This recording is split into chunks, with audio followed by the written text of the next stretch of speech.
Aziz, the Acting Chief Executive Officer of Institute Masa Depan Malaysia, to give her welcoming remarks to initiate the session today. So welcome, Tunku.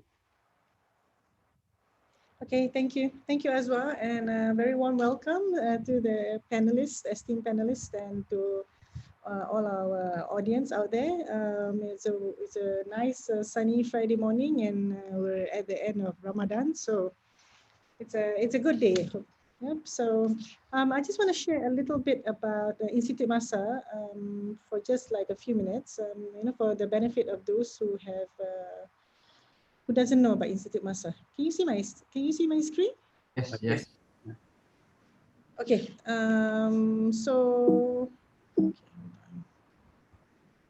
Okay, Institute Masa. Our full name is Institute Masa Depan Malaysia. We call ourselves Masa actually. So we're actually a think tank. We were formulated. We were born on the 22nd of January 2019 under the auspices of BHEUU, Jabatan Perdana Menteri. And amongst our objectives are these three key objectives: monitoring, analysis, advisory, and advocacy, and organize and mobilize. This is actually our current mission to advocate policies, undertake engagement and initiatives with regards to public economic and social public policies to achieve quality economic growth and a resilient negara bangsa. We've actually slightly amended it for 2021, which I'll show you later. So since 2019 until 2020, we were actually very much involved with the development of the Shared Prosperity Vision 2030, or in Malay it's called Wawasan Kemakmuran Bersama 2030.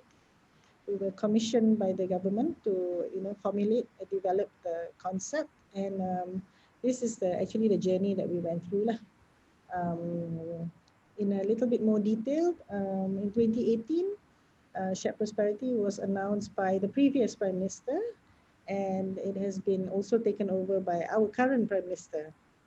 So this was the time, late 2018, it was conceptualized, and then in 2019, it was gazetted as a policy.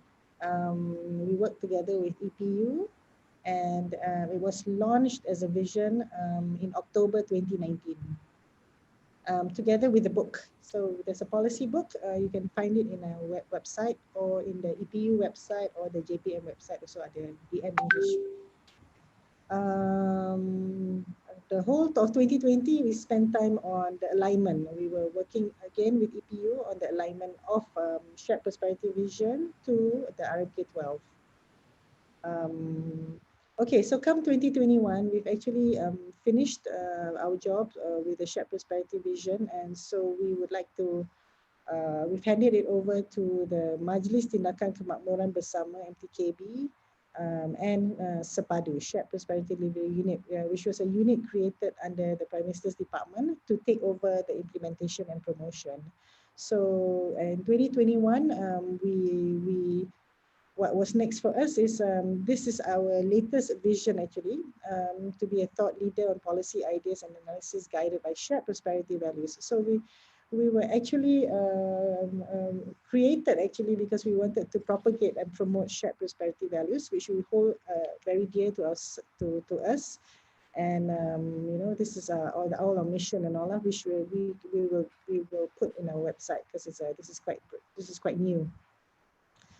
Yeah, so that's it. I would like to, again, a warm welcome to everyone. This is important to us because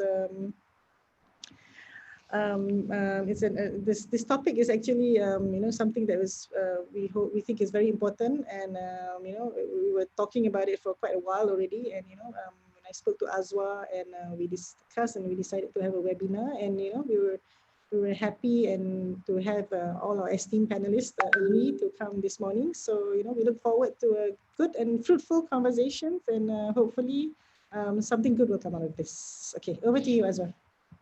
Thank you, Tunku. Indeed, this is quite a current topic. It is almost one of the major conversations that we've had, obviously, on social media, Twitter, and so on, right? But for some of you that's just joining us, so welcome again to the PEMACU Wacana PEMACU on the topic of graduate salary, uh, graduate starting salary. Is it fair or low, right? So what is the context that bring us to today's session, right? So what kickstarted the discussion online, especially, was the comment, the quote made by Dr. Muhammad Uzair Mahidin, the chief statistician of the Department of Statistics. So he shared that new graduate salary for 2020, where most of them are earning an income between 1,001 ringgit to 1,500 ringgit. And this is obviously lower than what was the salary in 2019, where the salary was between 2,000 and 2,500. So this is kind of astounding when you consider it, because you look at students that spend many years in university expecting that their scroll will bring them a good income once they leave university, are basically earning not far from what our country's minimum wage is, right? Which stands at 1,200 ringgit in selected cities and municipal areas and 1,100 ringgit elsewhere. So this is quite shocking, I guess, and surprising as well when our Dr. Muhammad Uzair Mahidin shared the data, right? So while we can attribute this reduced employment opportunities, suppressed wages because of the pandemic and just generally the global economic slowdown, upon more careful investigation, we can see that this low wage among graduates is not a new issue in Malaysia. It is actually something that predates COVID-19 and spanned for many, many years, even decades. So as Tunku Azila shared earlier, as our country move forward with our new vision of a shared prosperity by 2030, where it promises a decent standard living for all, I think it is pertinent that we also tackle and focus and hone in on this topic of low wage and fair compensation for employees, especially among the graduates. So before we start, I am pleased to introduce our four very esteemed, excellent panelists joining us today to discuss the topic and to deep dive on the subject of graduate starting salary. So with us, we have Professor Datuk Dr. John Anthony Xavier, Vice Chancellor and Chief Executive of AIMS University. We are so lucky today to have Professor Datuk Dr. John, who has an illustrious CV spanning academia and public service. For the audience info, I wish to share the professor expertise is not just sought locally, but he has also advised foreign governments and international organizations, right? Truly, Professor Dato is a towering Malaysian. Also with us today is a representative from an employer perspective, from the industry perspective. We have Mr. Johari Mustafa, the founder and CEO of Forest Interactive, a company which specializes on VAS services, mobile games, mobile content, ICT services. Mr. Johari also brings the perspective of the technology sector, where he is a council member of PECOM. Next, to support our discussion, especially on the HR perspective, on the data perspective, we have Mr. Farouk Abdul Khalid, partner and client engagement. For those of you from Penang, he also came from Penang. So he is the partner and client engagement for the Center of Applied Data Sciences, a HR, human resource tech organization that we model workforce to be more data-driven. So we look forward to hearing from Farouk on what does the data actually reveal, right? Another thing that I can share about Mr. Farouk is he is very passionate advocate of the IR 4.0 and digitalization. And perhaps we can also draw from his perspective in our conversation today on those areas.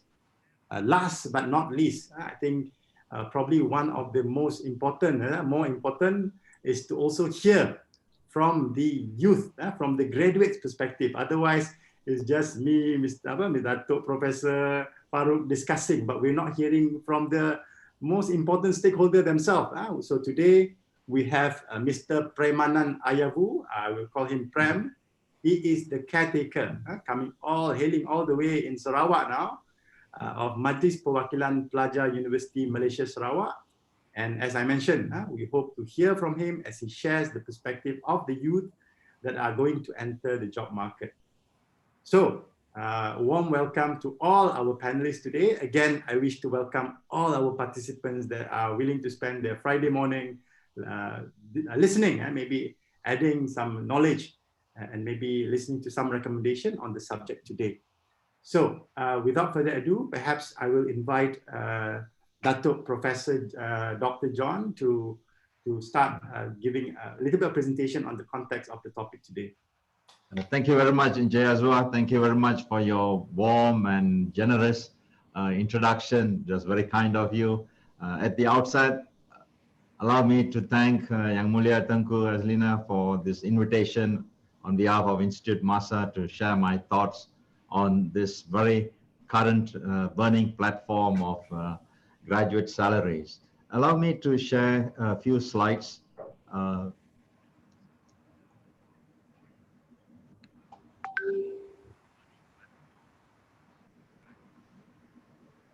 I presume you can see my slides. Yes, yes. Lovely, lovely. So graduate salaries, are they low or fair? Encik Azwar has already thrown some statistics to us, and it's obvious that the graduate salaries have much reduced this year compared to the last year, or rather compared to 2019. So what is a fair salary? I think it's a salary that's reasonable, that can cover bills, rent, transportation expenses, and education loans. Should be a salary scale that can be considered fair. But young, fresh graduates have to put up with rising living expenses, and given the COVID, they end up taking up low-paying jobs or jobs totally unrelated to their field of education. And of course, salary scales also differ across the country. For example, in Kedah, where I am, the average salary is lower by about 450 to 500 compared to that in Kuala Lumpur.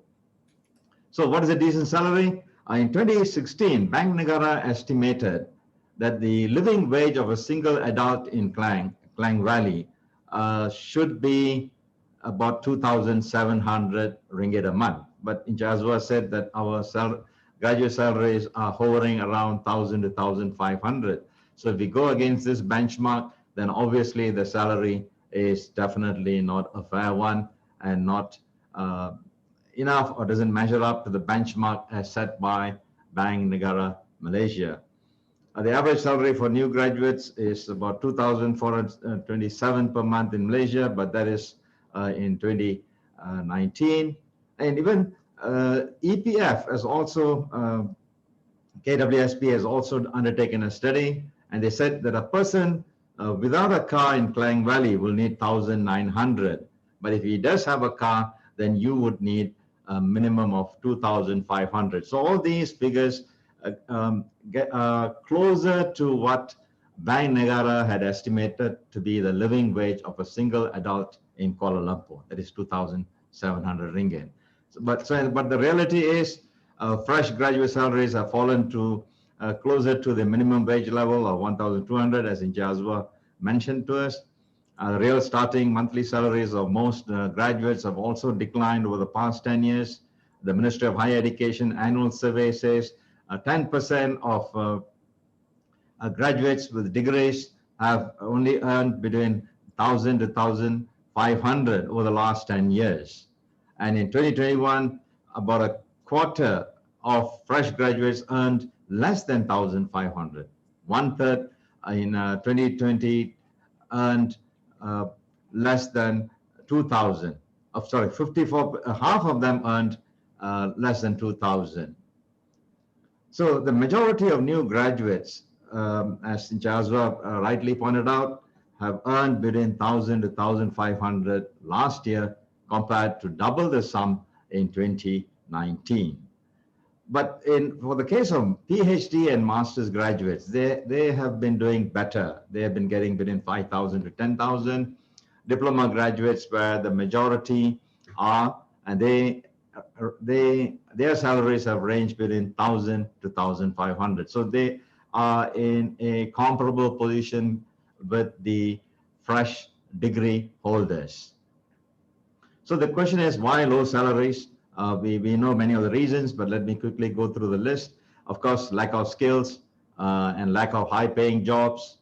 For example, over the last decade, three-quarters of our employees were semi or low-skilled jobs, were all jobs, three-quarters of the jobs were semi-skilled and low-skilled. But our graduates are swelling and they have a degree.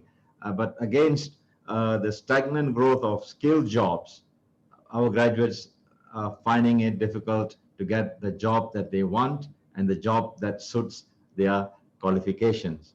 Of course, we say salaries are a result of supply and demand. If there's greater demand for the skills that you have, you will earn more salary. But that's in theory. In practice, labor markets are imperfect. So yes, we agree supply demand, but this supply demand signals don't work well in reality, and therefore people who recruit employees, if they are in a more monopolistic position, then they can depress wages and pay lesser salaries to our graduates. So if supply and demand works well, all and good, but in practice it doesn't, and therefore wages are necessarily depressed. So, and 1/3 of the jobs are in services sector. These are administration, tourism, and these services sector do not have much higher value added compared to manufacturing, and therefore wages are also low. So the wages of between 2000 and 2003, so the wage levels across the country is around 2,000 to 2,363. And of course, there is a lack of long-term wage growth. Somehow or other, our wage growth is sluggish simply because our labor markets, our job markets are imperfect. And these are the 10 high-paying jobs for fresh graduates in the year 2019, and the situation even prevails today. So if you're a civil engineer, you may get 3,500 to 6,000. Doctors come next.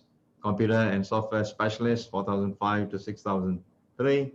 Accountants and account analysts. So if you're in that category of specialization, then you will have a more high-paying job compared to some who comes up from liberal education.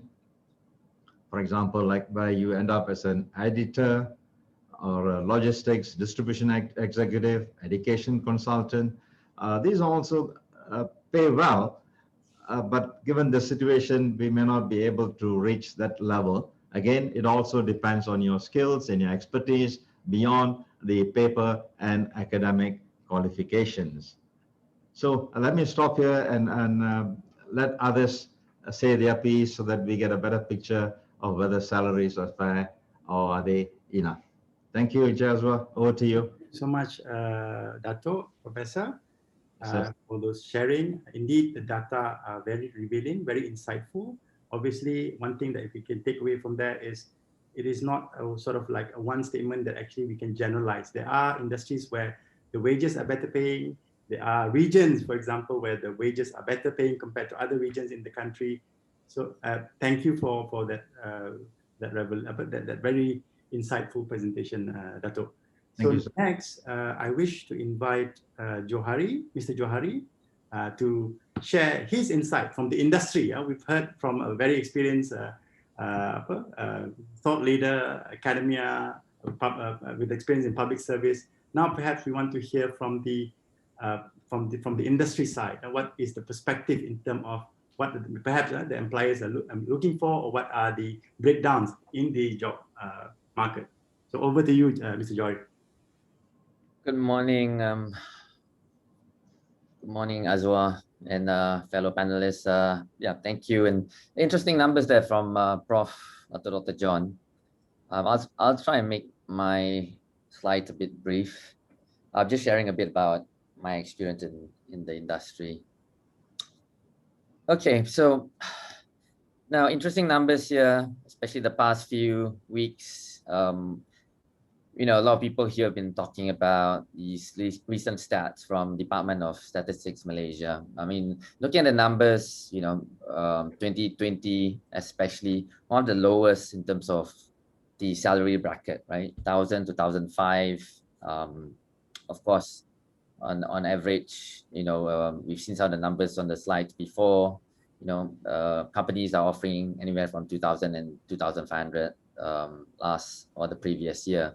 So fresh grads entering employment have declined. So we've seen a mismatch of demand and supply here.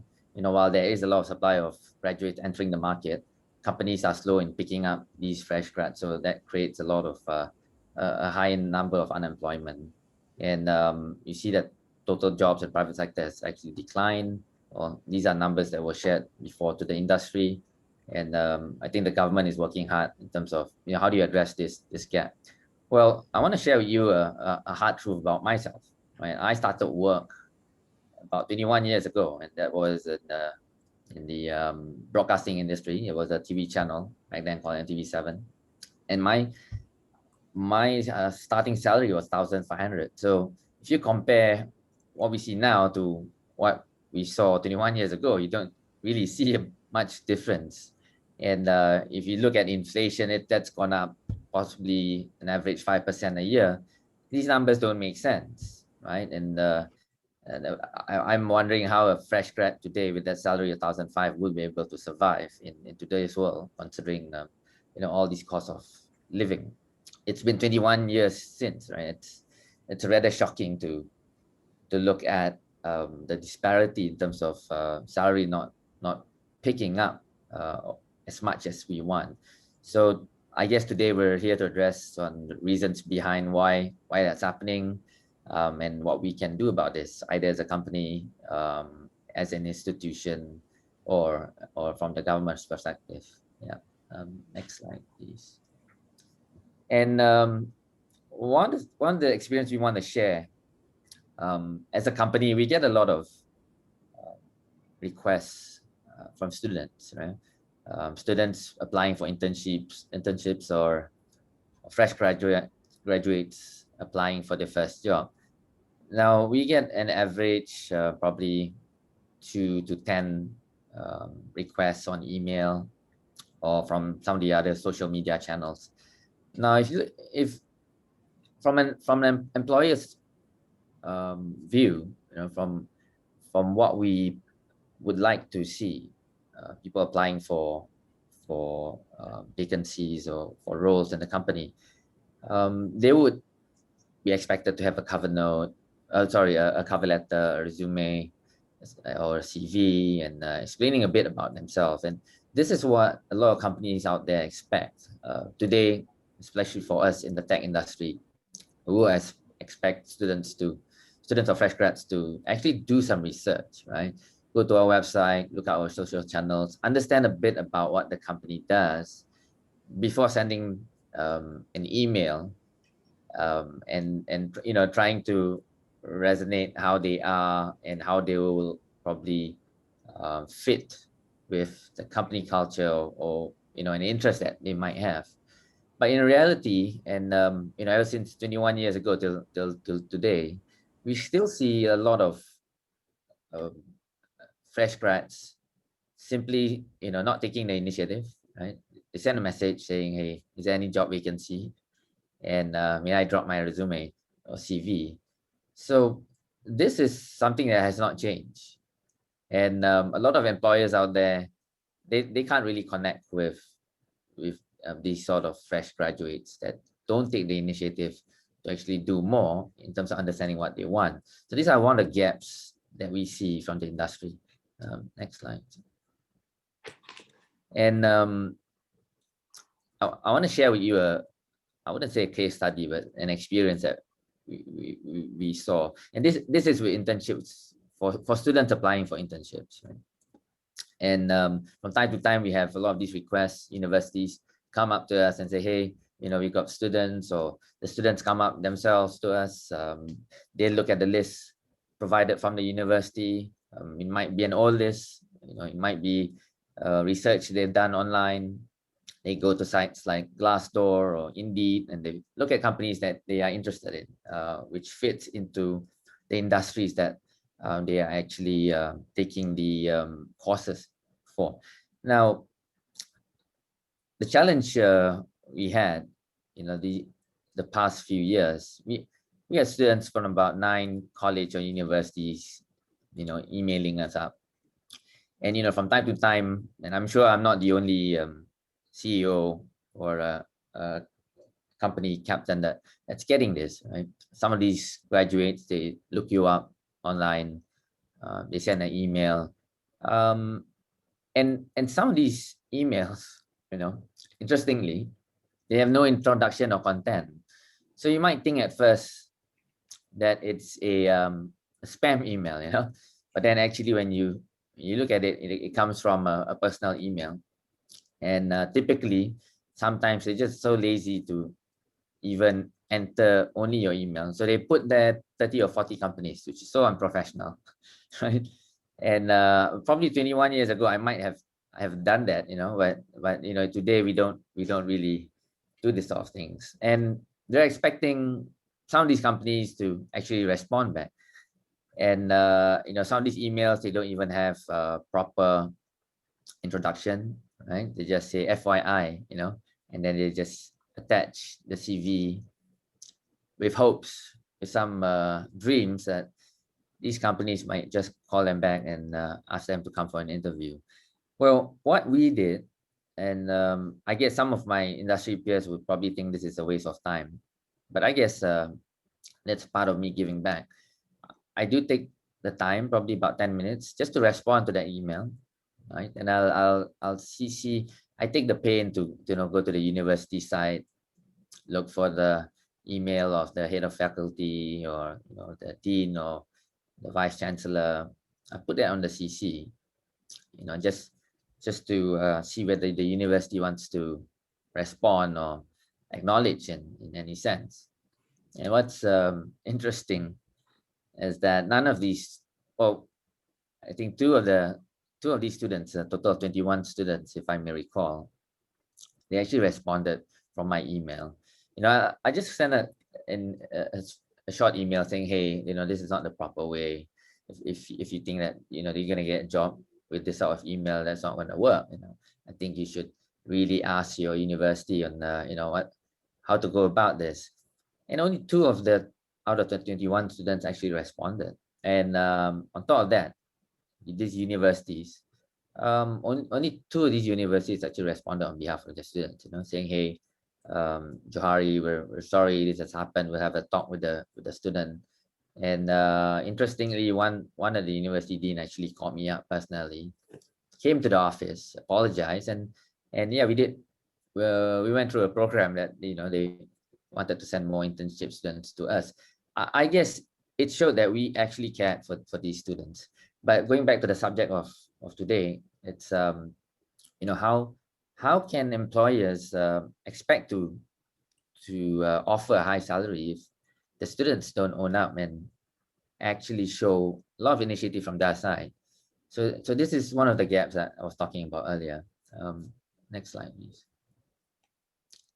And just a bit about how we actually interview talents. I've heard some companies saying it's as easy as calling them up and asking them to come and offering them. From the moment we grew from a startup until today, scale up, we have to be a bit more careful, and so we have a lot of different processes from actually calling up the talent, understanding how they are, their communication proficiency. There's a pre-interview, you even have a review test for understanding your profile. So of course, from time to time, we have talents who just drop out. They say, hey, this is just too much for me to go through, too much process. But then again, here we are talking about, hey, why aren't companies paying us as much as we want?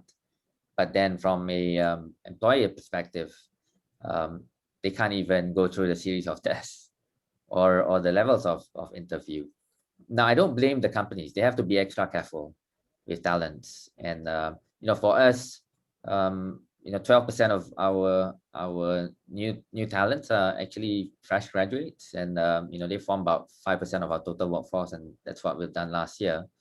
And we try and keep the salary range above standard, and I guess that's really depending on the sort of talents that we get into our fold.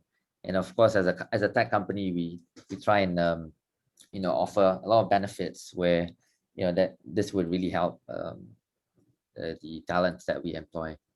Next slide, please. And we believe that talents, it's a ever learning process.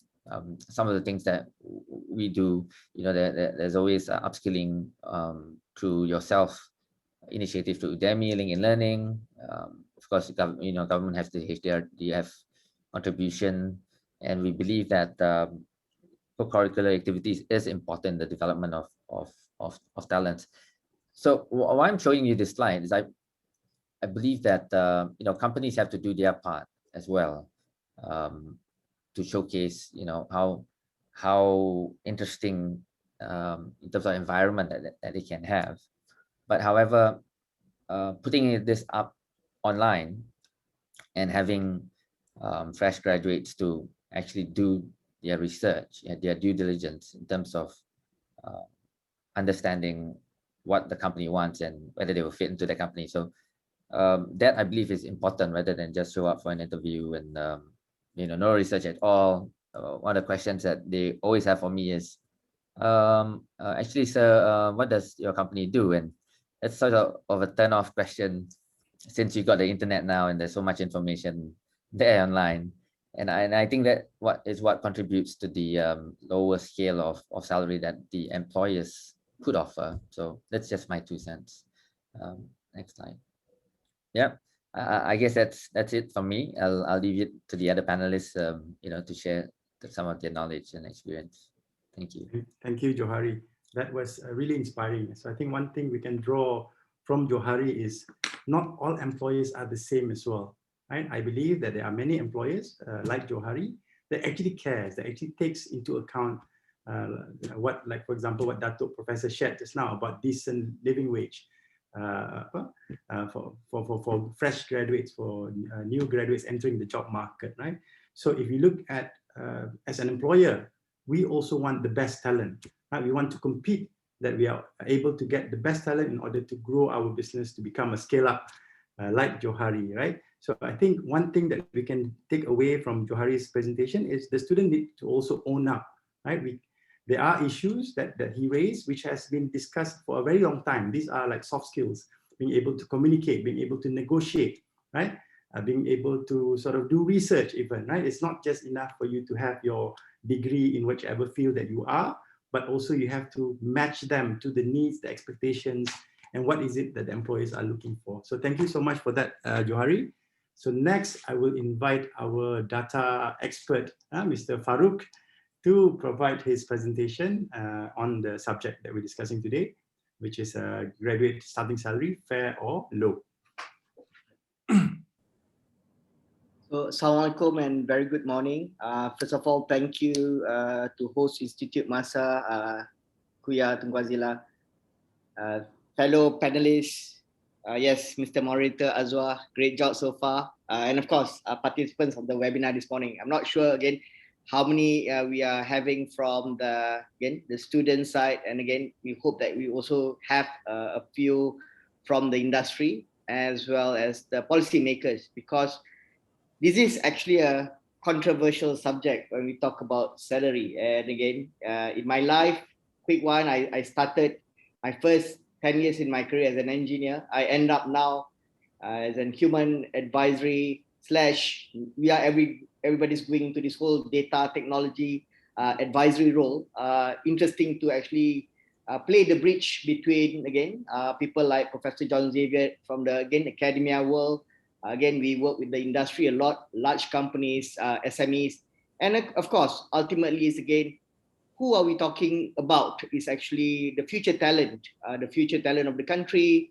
And again, Malaysia is actually going into this whole aging society, and again, the graduates today will be our future leaders when we retire. So I think it's important that again collectively, rather than again pinpointing whose fault, again I was very excited to hear what again when the previous panel mentioned about again how the industry is offering help to make sure that again graduates realize again certain things cannot be done in that manner, and again all of us should be asking, instead of again blaming and pinpointing, we ask ourselves how we can actually deliver good value advice and insights to participants, to students.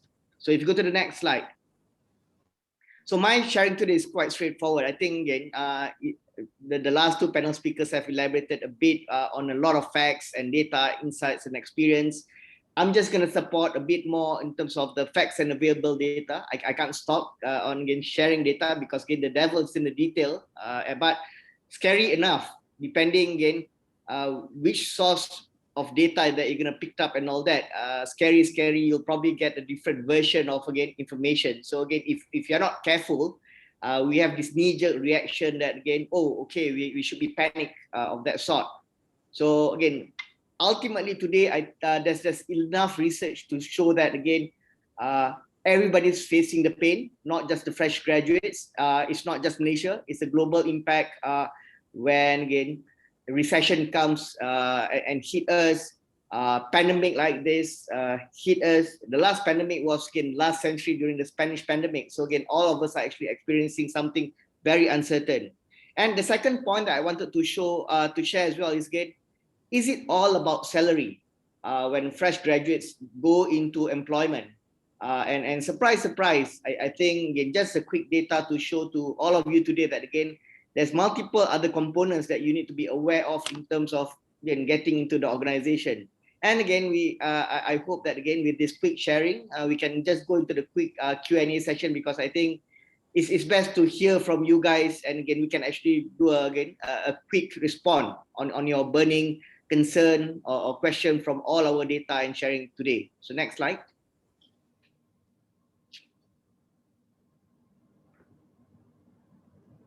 Can we go to the, okay. So facts, again, we've heard a lot of data today. The first one coming from again, data of Statistics Malaysia, not just fresh graduates, majority of the Malaysian workers today actually earning between 1,002 and 1,005. So again, when we look at this kind of data, this is actually Malaysian workers, meaning to say that again, when we take all, again, the 4 million, the 5 million workforce, or actually total workforce that we have today is around about, again, 14 million in total today. Of course, the number is again seen to be very low, 1,200 to 2,500, which is actually a concern in this country, because the revised poverty line is actually 2,208. And I think when we heard our Prime Minister mention just now, we also need to review whether again the T20, M40 and B40 is actually that number today, whether B40 can actually be B50 and B60. So that at policy level, at again companies level, we need to realize, at least when you go into again offering people a job, this whole revised poverty number should be taken into consideration. All right. But if you go a bit deeper in terms of again salary graduates, so in 2019 the number is relatively high. So median, not average, is again 4,371. So again, one should actually just have a again quick dipstick and ask yourself whether again, am I falling below the median, or am I falling again higher than the median? And again, and based from my experience on looking at salaries from CEO all the way to fresh graduates, again, these numbers are not surprising to me. In fact, if you are again with a background of data professional, with specific skills and all that, you can actually command again figures between 6,000 and 7,000. And I don't mind again putting a bold quote on that. I've seen these numbers before. So most importantly, again, it goes back to new skills, new knowledge that you are able to actually contribute to the firm, because employers are willing to actually attract talent with the right skills. Okay.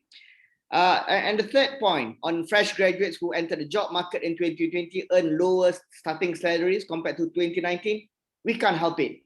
And this has happened in the past, again, all data, not just in Malaysia, in 2008, during the recession, where global financial crisis has actually disrupt the whole economic of the world.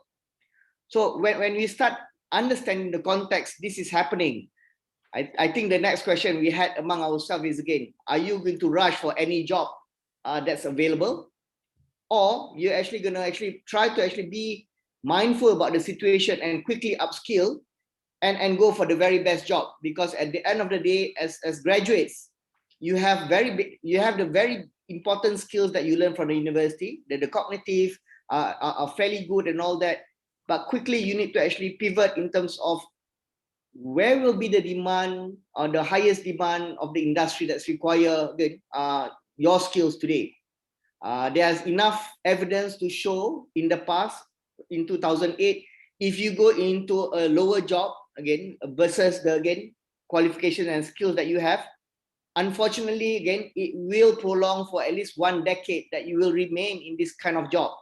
So again, we would like to encourage graduates, again, policymakers, to make sure that these people to go into the job that they are worth to actually use their skills and all that, because the very minute they go into a lower skill job, it's going to be very difficult for them to actually pursue to greater jobs, hence bigger salary.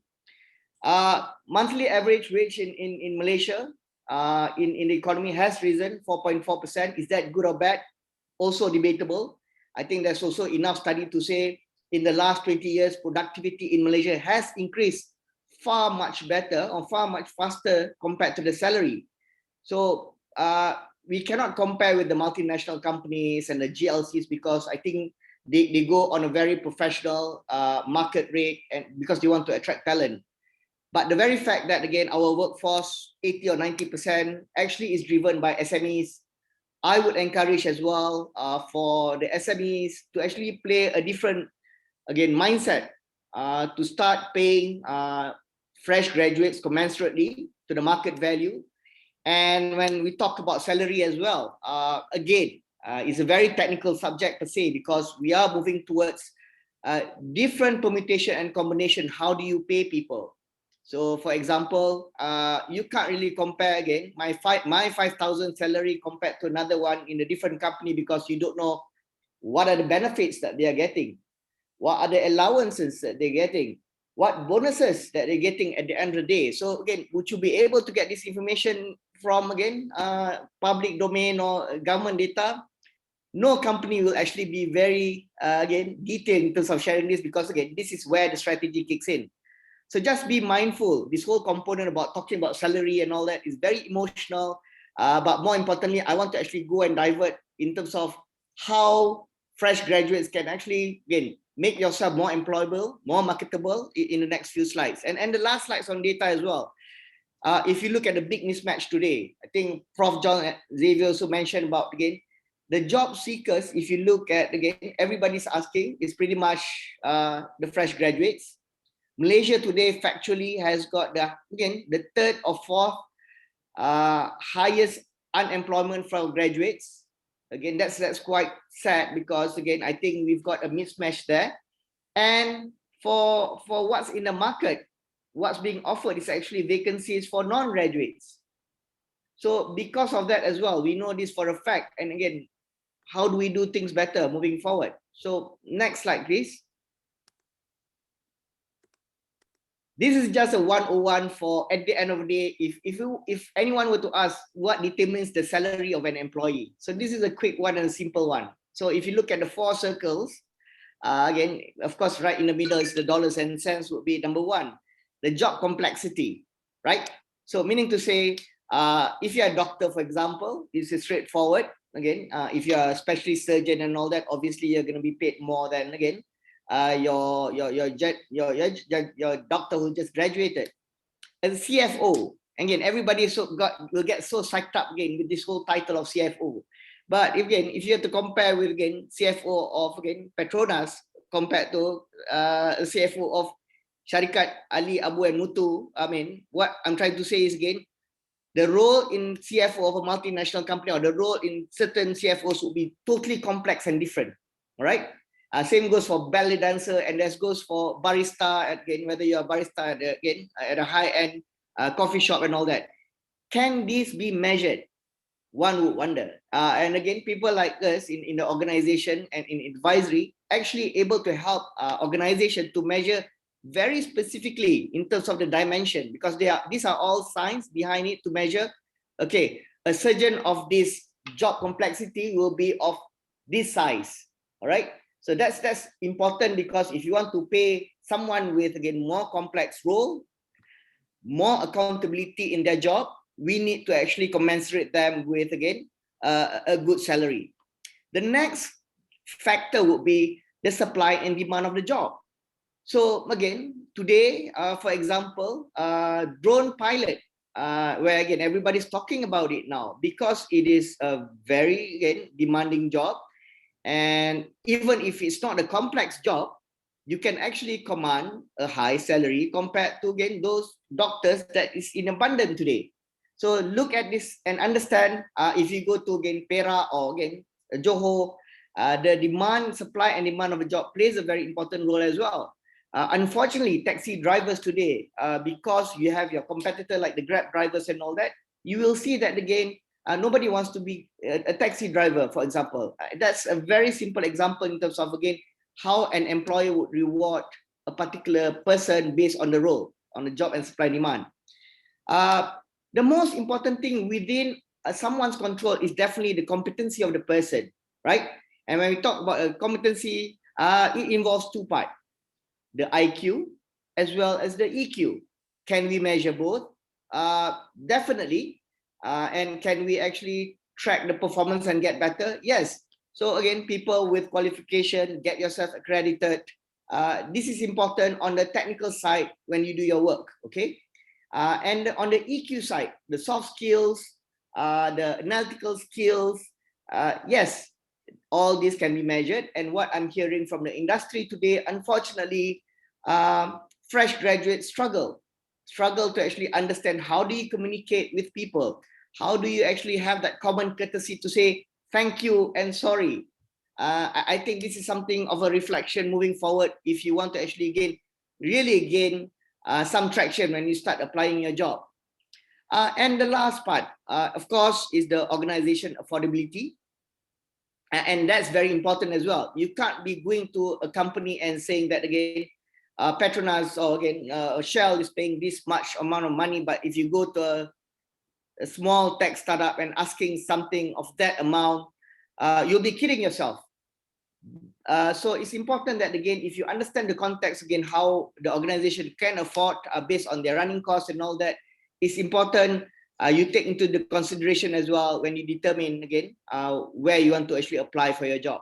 So all in all, I think this is a very important component, because I'm just going to run through very specific with regards to competency, because that's within the control of fresh graduates today.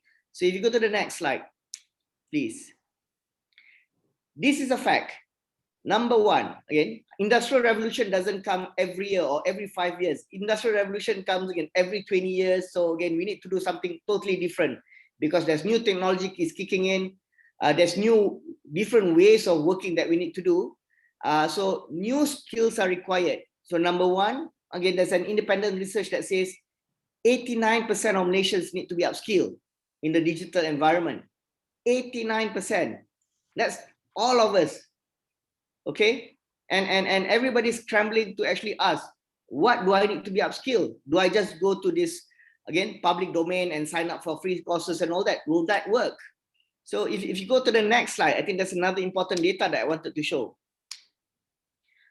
Coursera Global Skill Index 2020 has actually did a survey of competency for 60 countries, on multiple skills and knowledge. So I just picked up two important skills that's required in the IR 4.0 environment today: technology and data science. So in data science, you have a few skills. Break it down here. You can look at the slide. I'm squinting here. Python programming, SQL, R, don't be scared about all this, because again, in the Industrial Revolution 4.0, I'm trying to advocate to people that again, data professionals is required to all of us today. All right. So one component is data storytelling. You don't need to be a programmer to actually learn this subject, but you need to know that again, today, data accumulation is going around what, 15 to 20% every year. So by the time you actually have all this information on your plate, how do you actually again try to slice and dice data? So there's a quicker way to do it. There's a smarter way to do it, but you just need to get the knowledge. Similar to technology, there's a few information, knowledge and skills that Malaysians really need to pinpoint and get better. Artificial intelligence, cybersecurity, etc. The two key knowledge and skills, technology and data science, Malaysia falls either in the emerging quadrant or lagging quadrant. That's a fact. And that's a scary fact that again, we need to realize as fresh graduates, as employer, as the government, from a policy standpoint, how do we start really pushing the envelope? Question today, we need to start talking, hey, Malaysia, by the next 5 years, we need to be in the competitive quadrant for both data science and technology. Otherwise, because the whole, again, ecosystem of how we do business now is so, again, we can do everything in our room today, we're going to be losing our competition with the rest of our neighbors in ASEAN, right? So again, that's my job to put these facts and figures, because again, it's not nice, it's scary, but it's something that we can actually work towards in terms of quickly putting the right intervention to push this as soon as possible. So the next slide, please. So what will continue to shape us? I think, as you can see, I refrain to speak more about this whole salary and all that, because again, the numbers will be there if you're good enough. That's what I'm going to say. And sometimes when we talk about salary as well, how much is enough, right? So if you continue to talk about that, we are not going to actually address some of the key problems. Number one, more jobs will be automated, yeah, and that will displace some of the old jobs. But again, statistically, they've done enough research to know that again, there'll be new jobs that will be created. Again, I would love to hear again, one day we'll have again companies like Aerodyne, more Aerodyne companies from Malaysia to generate again real unicorns, real decathlons again for in this region. Okay, so people of the younger generation will have their own startup, because that's the move forwards in terms of again, people don't want to work with companies, people will have their own company themselves and create employment for others. So that's when the rise of the gig economy will be a challenge, or I would say it's actually will be an advantage for the younger generation to consider to actually shift from the traditional work structure. And yeah, we've talked about again the lifelong learning and the ability to acquire new skills and quickly. Universities need to actually consider is masters and degrees something that students will actually sign up for, because you'll be competing with micro credentialing, and that's something that today employers would like to see, because I can't be sending my team for a 1 month training or a 3 month, that's too long. But if you can actually produce again a 3 weeks program that can actually improve their work, I will actually invest on my people. All right. Okay, if you go to the next slide, I think not many more slides to come. The future of work. There's light at the end of the tunnel, guys. Okay, if you look at again the job landscape today, data professional is something that everybody should focus on, and how many roles that we are talking about here. Every job will be impacted, and if you look at the job, the next on the right column will be the skills that you need to actually really focus on in terms of again getting yourself employable, right? Complex problem solving, not your typical problem solving, complex problem solving. You should be able to actually extract certain data from this cloud, and again extract a certain data from a non-structured data, and try to figure out how you actually visualize for people to understand in a manner that they can make better decisions. People management. For the longest time, I think, to be fair, again, the environment that the younger generation has dealt with more with machines, they've lost sight in terms of, again, to actually deal with human in person. So again, as simple as, again, having that conversation, good morning, thank you, sorry. Unfortunately, the older generation would probably say, we are not seeing that in the younger generation today. But again, we recognize that, and collectively we need to do something about it. Negotiation is something that is important as well, and all these skills are very important moving forward to actually command and demand salaries that you really want, right? The next slide, please. So the next slide, and we've done this enough to actually, again, if you run numbers in companies and why people quit and all that, you'll be surprised. There's only like a quarter of the population of the workforce actually quit because of salary.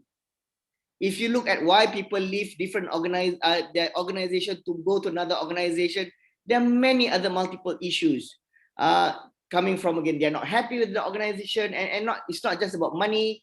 They don't see their values align with the organization, and some people believe that, again, they are not flexible with, again, how the working arrangement is. So the point that I wanted to make is, again, yes, salary is a factor that you want to go when you sign up into a company, but sometimes, again, salary is just a small portion in terms of, again, how do you want to actually plan yourself to add value to the company, to yourself, to the country, because there's more than that. Because my own personal experience in my career journey, I always believe, again, rezeki tu akan datang, don't worry.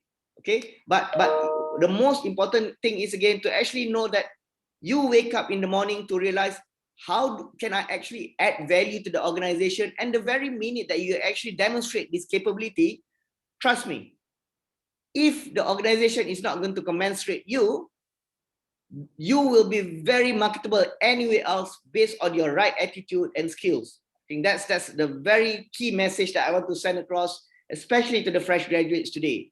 And next slide. That's it from me, Azwa, and I think, again, I'm open for the question and answer session later.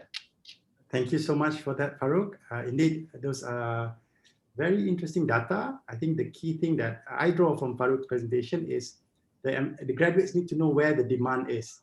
It's similar if you're selling a product, if you're an entrepreneur. If you have a product that's looking for a market, right? It's more difficult than if there's a market is there and you're selling the product that the market is looking for. So the key thing is to look beyond just not just employability, but also marketability, the demand side of the job that you are looking for. So next, I'm really excited about the next presenter. I'm going to invite our friend Premanan, the MPP for Unimas, to share his insight as a future graduate that will be entering the job market. So over to you, Prem. Thank you so much, Mr. Azwa. Can you hear me? Yes, I can. Okay. Thank you so much. So first of all, thank you so much for inviting me for this, what we call a webinar session. It is a great opportunity to speak in front of all of our wonderful panelists as a representative from the student as well. So before I become a student in Unimas, I also entered the working environment after my diploma for almost 4 years. I worked for 4 years before I continue my studies. So I also have a little bit of exposure to the working environment, basically like the hiring process and everything.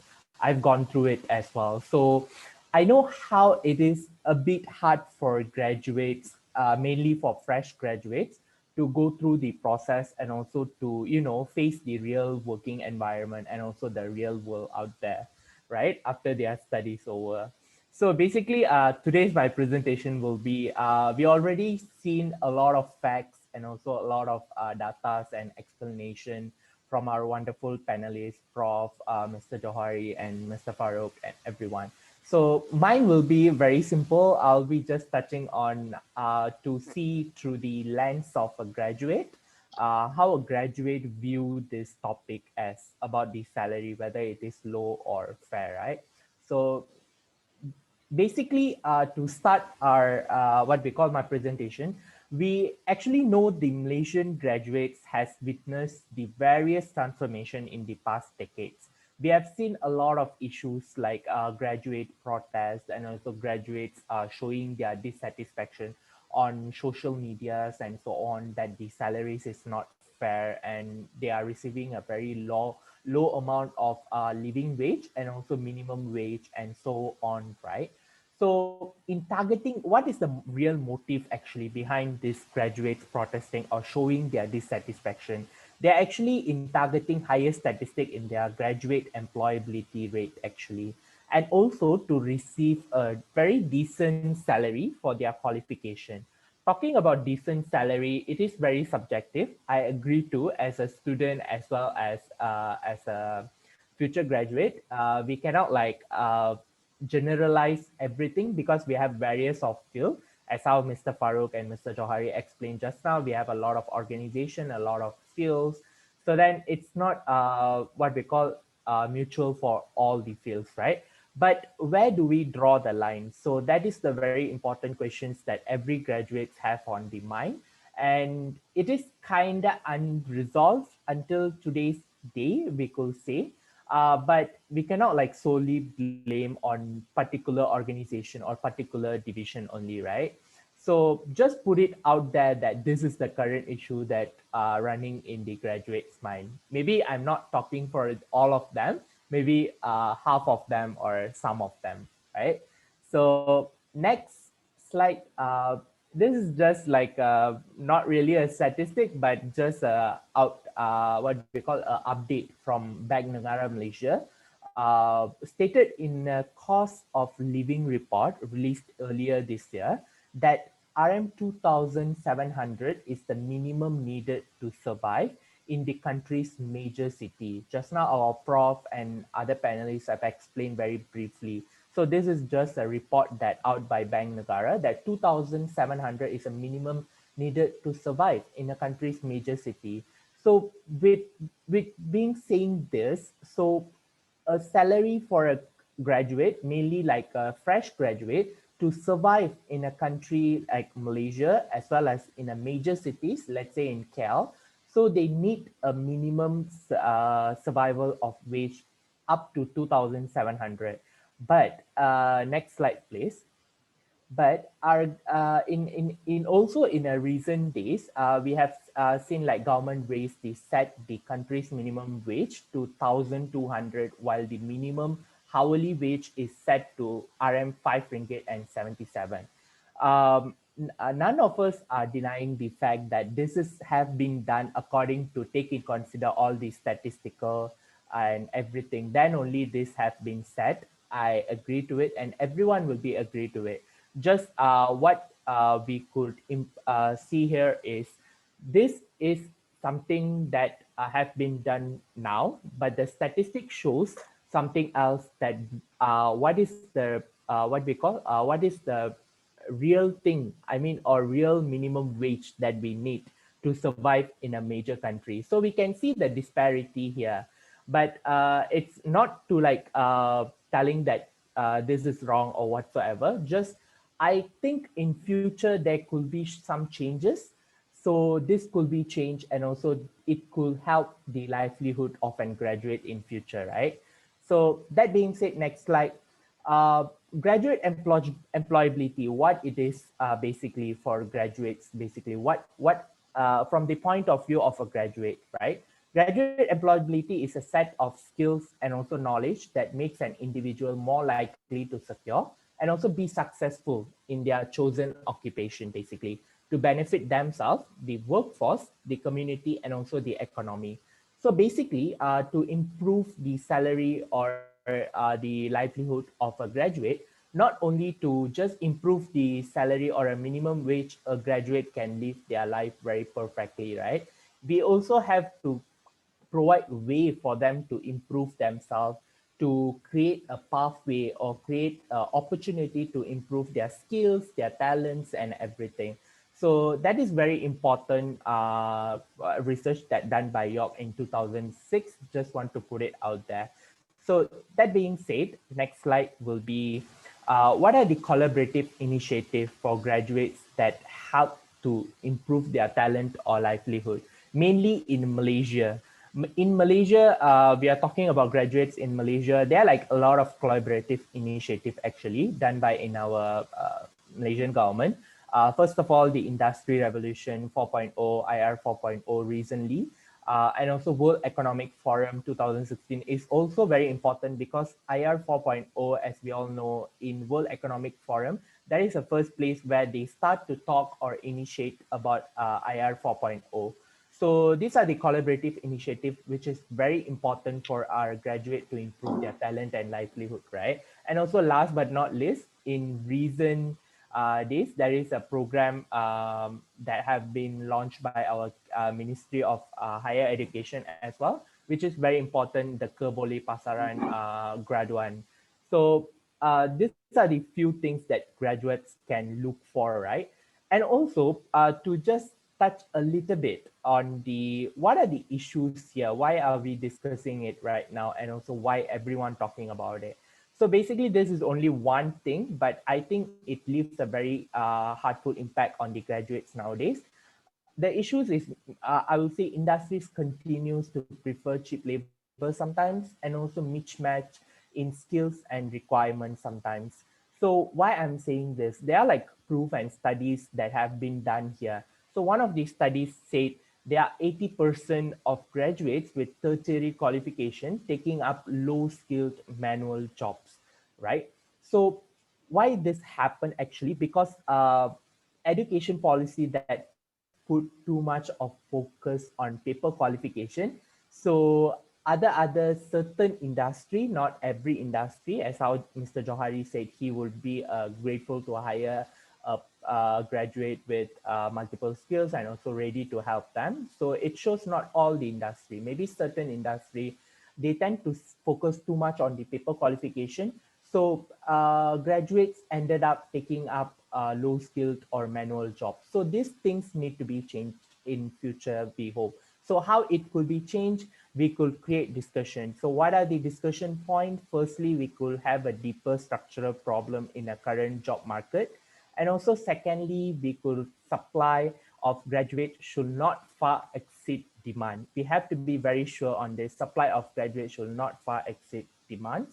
And thirdly, we also have to create possible ways for graduates to improvise, not only talking about how to improve the salary, but also how to provide ways for them to improve their talent and also their skills, so then they could find a better job or a better salary in future, right? And last but not least, have to discuss about this thing where a minimum wage is not necessarily a living wage, because a living wage is far beyond what a person is receiving, because we can do the math, but at the end of the day, the graduate that living, they have to survive with what they are receiving, right? The salary that they can receive. So these are the discussion points that I could come out with. Just a few, not overall, but yeah, just to put it out there in today's discussion. And our last slide will be anxiety that faced by our graduates in Malaysia still exists. Even myself, I'm now in my second year, going to finish in another 1 year, half, something like that. But the anxiety is started right now. So I also like thinking about after I graduate, so how much my salary will be, how I'm going to survive and all that still, right? What skills I have right now to enter the market, right? The job market. So that is the reason why don't we talk about it or create conversations, right? So that is why last but not least, I want to thank to Institute Masa Depan Malaysia to make this discussion possible. And I really hope in future there will be a lot of other organization or non-governmental organization will start to talk about it, and also will hopefully we'll have a better future for our future graduates in coming days. That being said, thank you so much for this opportunity, and I'll hand it over to Mr. Azwar. Thank you so much, Prem, for sharing your perspective. Indeed, something that I was long waiting for. What is it? The feelings of anxieties, feeling of unfairness. But at the same time, you also look at what needs to be done across the board, across all the stakeholders, including the students themselves. So thank you so much, all the panelists, for the sharing of the slides. But before we go on to the Q&A session, I think it's very important that we make this a little bit more interactive. We have a lot of viewers joining us today, both on Facebook and as well as on Zoom. So I would ask for a little bit of interaction where I invite maybe Institute Masa can share. We are conducting a poll. So for the audience listening, maybe there are some from the industry, maybe there are some students, some are maybe academia. So the question here is, in your own personal opinion, right? Is the current starting salaries for graduates low or is it fair? So you can cast your vote, and I believe the poll is ongoing throughout the discussion. But at the same time, we also invite all of the viewers joining us today to post questions. You can submit the questions both on Facebook as well as on Zoom. For the Q&A, we have received quite a number. So with that, let's start with our, I think, quite interactive session with the Q&A on the subject that of this fair salary for fair starting salaries for graduates, right? So for my first question for the panelists, right? So if we look at the issue at hand, currently the country is going through a pandemic. Some parts of Malaysia are now under lockdown again, right? If we look in 2020, the economy shrunk by 5.6%, right? Which is the worst since the Great Asian Economic Crisis in 1998. We also look at the unemployment rate, right? Last year, at the end of 2020, the unemployment rate is at 4.8%. These are the realities. We say we want to change structurally and all those things. Those are all well and good, but the current reality is because business may not be doing so well, industry may not be doing so well. So unemployment rate is also at quite a high level. And if you look at somewhere in the middle of 2020, it's actually surpassing 5%, right? Which is the highest the country has faced in over 3 decades. And at the same time, we look at the more structural, like Prem mentioned earlier, industry jobs being created have shifted more towards, similar to the data that Farouk have shared, even Dr. John Xavier have shifted to sort of, we've gone through an deindustrialization. Now, the more of the jobs are in service sector, which are more domestic based, in retail, in hospitality. And we've seen a shrinkage in terms of quality, for example, manufacturing jobs, right? Where in the past it was 30%, now the total employment in manufacturing is 18%. So here comes a simple question. I think rather than having a very high level, something that can be maybe of a big man in the streets, right? Not everybody is from a privileged background. They can delay their employment, can continue their studies, right? So the question here lies, right? With all this gloomy economic data, with all these factors to be considered, especially for those from the bottom of the pyramid or for those in the B40 group, is low wage better than no wage at all? Right? Very simple question. So maybe I address this to Prem, right? For example, maybe start with the student's perspective, because he waited for everybody to present just now, so I'll put him in front on the spot. So is low wage better than no wage? I mean, it's very subjective if you ask me. For me, if you ask me, low wage, which means it doesn't meet the need of students or graduates to live in this country. I mean, to meet the standard of living in this country. So then it need to be increased or have to make it fair, so then they could live up to the standard what other citizens are living in right now. Sorry, right? If I can rephrase that, Prem.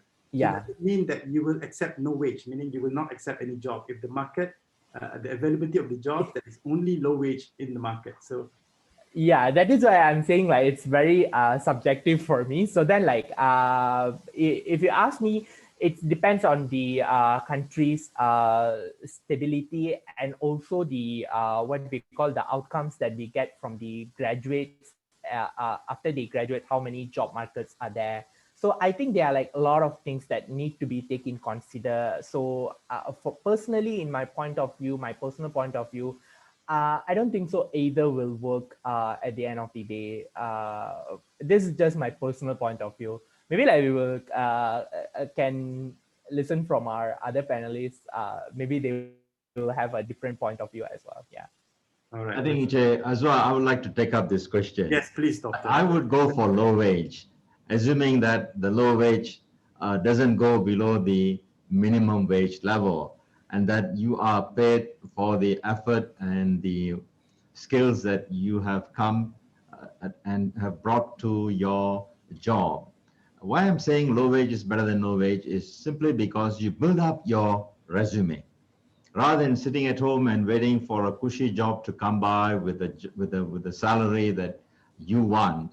It is better to build up your skills. Take any job, because every job gives you a skill that might come in handy later on. So you gather skills, you gather knowledge as you work your way up the ladder. Of course, ideally, there must be a fair wage for the job that you do. But given the trying circumstances that Sinche Azwa highlighted, our economy is shrinking. We hope to see light at the end of the tunnel. We were supposed to see it this year. Hopefully, this year will be a mirror of last year. But by come 2022, things should be better. And this is where we need to work our way up in building up our expertise, building up our knowledge, taking on whatever comes by rather than just being choosy and waiting for the ideal job to come. I have a slightly different response to that. Yes, sir. So they say any discussion should result in a progress, not whether you win or I win. for sure. So we agree to disagree Yes, in our conversation for benefit of the participants, especially for fresh graduates. Again, on the basis of how we've seen, again, I'm just speaking based on data again. In 2008, when the global recession kicks in, this whole debate whether again people will survive or not is again, it's affecting not just the fresh graduates, it's affecting all of us employers. So if we fast forward today in 2020 and 2021, just for the benefit of the fresh graduates, again, many employers had to actually again do a pay cut for their employees and all that. So meaning to say that again, they want to keep their staff to make sure that again, these are talent that needs to understand the environment is something that beyond everybody's control. So to the point for fresh graduates in this whole scenario, whether again, should I just pick any job that's okay for me to survive and all that? And again, to Azwa's point, again, no wage at all. Yeah, I rather sit down and all that. I think we need to be very careful here. This is when I think fresh graduates need to be very persistent to actually go into the role that is actually again fit for you, rather than going into this whole underemployment path. Because again, once you get into this underemployment path, I mean, you've got all the degree qualification and all that. Dulu tak apa, because this is the whole tipping point about industrial revolution. You get stuck into one job that you don't like, and again, it's going to be very difficult for you to actually go into again in the next 5 years to shape yourself in the workforce. So that's my thought around it. All right. I think if I can add to that, right? If you look at the wage, it's easy to sort of look at one number, where else there are a lot of numbers that we can look at, right?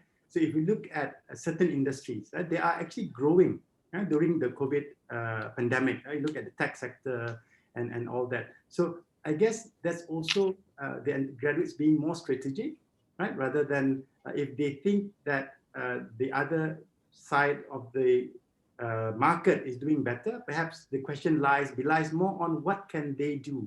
So maybe if Johari have any insights on his advice, his perspective on low wage, because obviously there are sectors, for example, MNCs are still paying very well. The government sector salary is quite stable, but it is because 60% of employment in our country is actually in is with the SME sector, which may be more susceptible, more at risk because of the pandemic. Maybe anything you want to add on that, Johari? Well, I'm actually quite confused on the big gap of generalizing things, and people talk about low wages. The fact is that a lot of fresh grads are paid fairly well, right? And of course, there are a lot of people who are paid fairly low. So I guess this is really a demand and supply issue that we see, right? Of course, talking about it from the national aspect is how to get everyone, to raise income level. I disagree with that. I mean, how are you going to raise the low income level if people are just not going to get on board with the program, right? I mean, some people we talk to, they don't even know how to use Google, right? Like, hey, is it cold there in London? Come on, you can just Google what's the temperature in London, right? I mean, these are basic fundamentals. There are a lot of fresh grads out there, they're not making use, and they ask themselves, why am I being paid low, right? Companies these days, you know, it's getting to, there's a lot of consolidation, especially now post COVID-19. Businesses have not been doing fairly well. So let's be realistic here. People who are looking for a job, companies are looking for talents that can resonate well. So a lot of research counts. You got to be able to do a study or research on the market, look at where it's going, and then sell yourself well to the company. You can't say, hey, I'm not happy, I'm not being paid well. That's because you made the choice to join that company that you want. Now we've got to stop blaming other people for where you end up with. If you want to join a ABC Sinambahat, which is probably you know, a micro company or SME, I mean, that's your choice, right? I mean, 42% of talents work for big multinational companies here in Malaysia. So it's really what you want to choose. And of course, you know, how do you be that different level of classification of talent? Whether you want to be the average, the general talent, fresh grads out there, or you want to be someone extra. So I guess do your research about who the companies you're looking for, and there's not many great companies to choose from, and then ask yourself, you know, what are you, how different are you compared to an average fresh graduate? Yeah, that's what's important. All right, interesting. Yeah? So anything any of the panelists wants to add, Professor? I would think that, yes, I take Encik Farouk's point that if you were to take a low paying job, you might end up being stuck there for a long extended period of time. But that should not be the end of the matter for the individual. The individual must take on the job, and as Encik Johari rightly pointed out, he must start building up his talent. Take a job first, improve your talent, sign up for vocational courses, sign up for executive programs, and all this comes to a question of what is your vision for your life. If you say you want to be a CEO in 10 years' time, then what must you do every day to becoming the CEO that you want to be? So if you want to be a CEO, then definitely you will need to polish your leadership skills. And as Encik Farouk said, you need to enhance your EQ and also your IQ. These are things that you would need to keep on constantly working at. And the job, whatever it may be, gives you that platform to help you in your journey to your vision. So take the job, but be mindful that this is not the end all and be all, but you will be improving yourself and you'll be making a leap to a better paying job in the future. All right. So my next question is, looking at employers, right? Normally they find that taking new employees, they have to train them. They do not know what to expect because they do not have track record, right? But we do know that universities, many universities are actually putting their students in apprenticeships and internships, right? And therefore sort of beefing up their CVs, adding up to their capabilities. So are there other ways where future employees can beef up their value when it comes to employers looking to get them? Because in many cases, if you look at the growth, right, people are moving jobs. The highest unemployment is among the fresh graduates and new graduates. So what can they do besides what the university has already provided? Maybe Dato Professor can share something on that. Sure, sir. Sure, sir. In AIMS University, we have these placement programs, internship programs in almost all courses. We have it for nurses. We have it for medical students, dental students, and especially engineering students and business faculty students. So this immediately gives them what to expect in a job that they will ultimately land in given their specialization. And at the same time, they get to know their prospective employer. So the employer and where they are doing their placement will be better able to gauge and assess their attitude, their competency, and at the same time, the student themselves will be making their own evaluation whether this is the job that I want or whether I should find something else. But besides this internship and placement, I think students themselves must take it upon themselves to upgrade their skills. Inche Farouk highlighted to us something very important, very critical, that the job market is going towards science, technology, and data analytics. So this is where students should sign up for as many courses as they can, enhance their skills in Python. In fact, Ames University runs a lot of executive programs on industry 4.0 technologies, Python, Cobalt, artificial intelligence, data analytics. So you may be a graduate from another different discipline. That doesn't matter, but you need to keep on constantly learning. Learning never stops at the university. So keep building your resume, keep building your knowledge and expertise by signing up for courses, be it leadership, be it technology, be it AI, be it data analytics, and that immeasurably burnishes your CV. That during your spare time, get into these kind of courses. Like for example, engineers. Engineers are very adept at doing building bridges, building buildings on a computer-assisted design. That's very good. But would they know a hands-on experience of how to do welding? They may not know how to do welding. So if they do not know how to do welding, they may not be in a position to supervise their subordinates who are in the business of welding. So if an engineer gets into and gets his hands dirty and learns the art and technique of welding, his salary will go much more than what a basic engineer gets. So keep building your resume, keep building your skills, sign up for courses, things that help you to achieve what is the ideal job that you want to be in the future. Thank you, Chair, as well.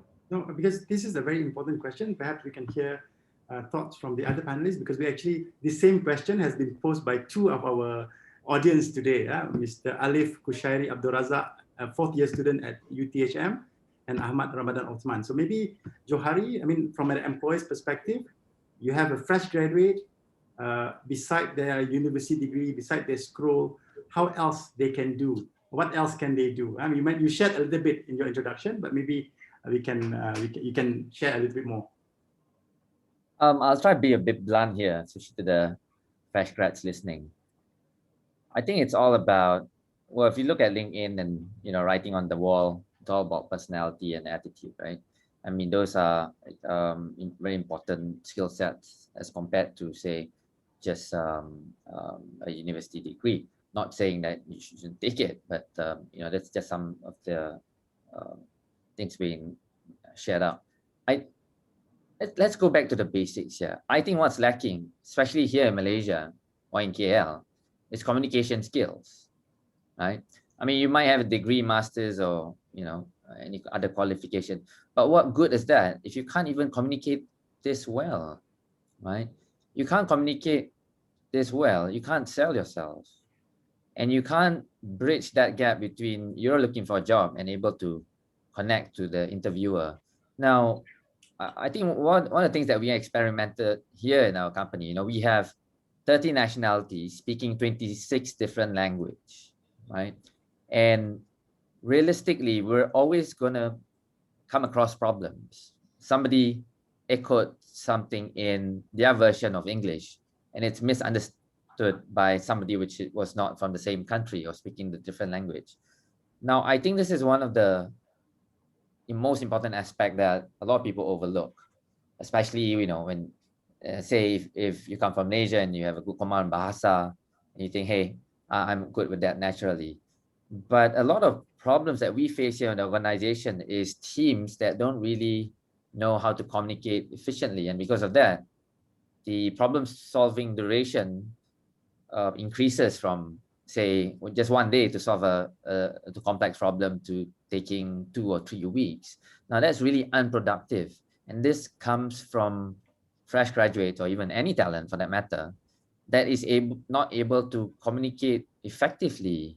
So if you don't go back to the fundamentals of you know, how you can relay this information, communicate in the best way, then and it's difficult. And I think one of the most important aspect in our industry, in the tech industry, is your fair understanding of English as a language. So I think that's really important.